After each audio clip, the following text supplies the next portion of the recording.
Chinese President Xi Jinping has praised Hong Kong Chief Executive Carrie Lam for her courage and commitment to governing during exceptional times.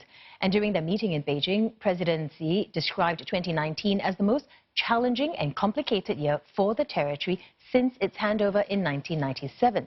He's expressed unwavering support for her leadership and for the Hong Kong police. Mrs Lam is visiting the capital to update Chinese officials on Hong Kong's political and economic situation following 6 months of political unrest.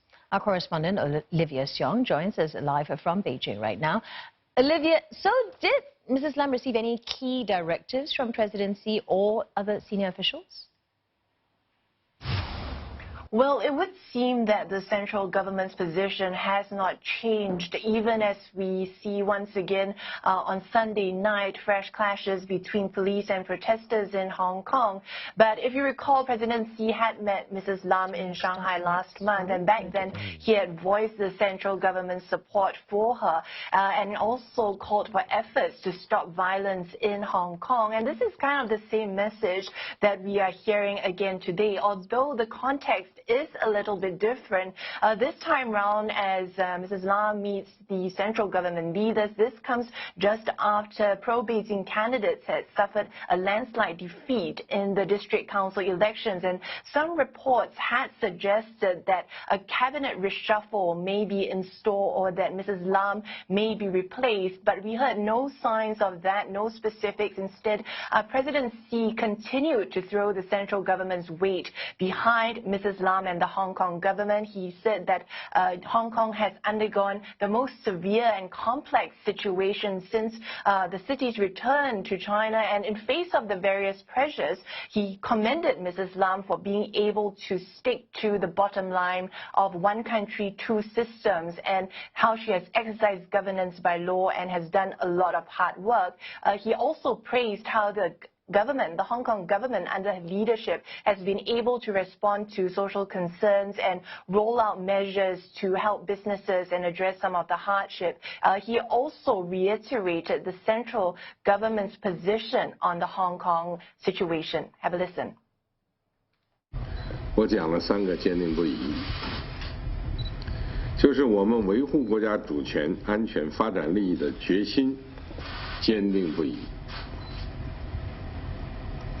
贯彻“一国两制”方针的决心坚定不移，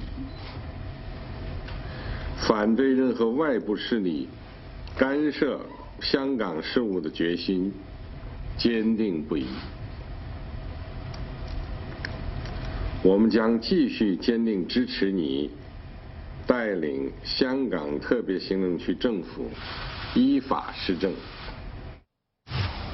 Now, following her meetings, Mrs Lam held a news conference where she met media here in Beijing, and she was asked for more details on what was discussed with the central government leaders. For example, whether anything about national security or a national security law was talked about. But Mrs Lam said that she was not able to disclose any further details about her meetings with the leaders here in Beijing, and she said that she emphasized that instead that the central government supported her given the unprecedented situation. Now, we have to remember that the Communist Party during a recent meeting did say that there was a need to establish a sound legal system and enforcement mechanism to address national security in Hong Kong. Let's hear from Mrs Lam.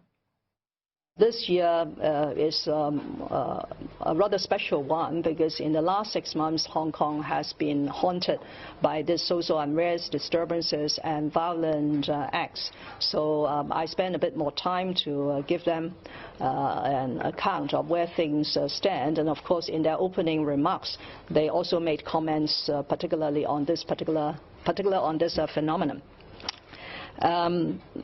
As you will notice from the opening remarks of the two leaders, they did endorse the efforts made by the Hong Kong SAR government and by myself in trying to end the violence that we have seen. Now, Mrs. Lam, besides meeting President Xi, also met Chinese Premier Li Keqiang, and Hong Kong's economy was also discussed. Of course, we know that the city entered its first recession in the third quarter of this year. This is the first recession seen in a decade. And the Chinese Premier did say that Hong Kong still was not out of the dilemma when it comes to its economy just yet. And he called on the Hong Kong government to end violence so as to be able to restore stability to the city, to address all these deep-seated issues in order to return, the city back to stability and to continue with its development. All right, many thanks. Olivia Siong speaking to us from Beijing.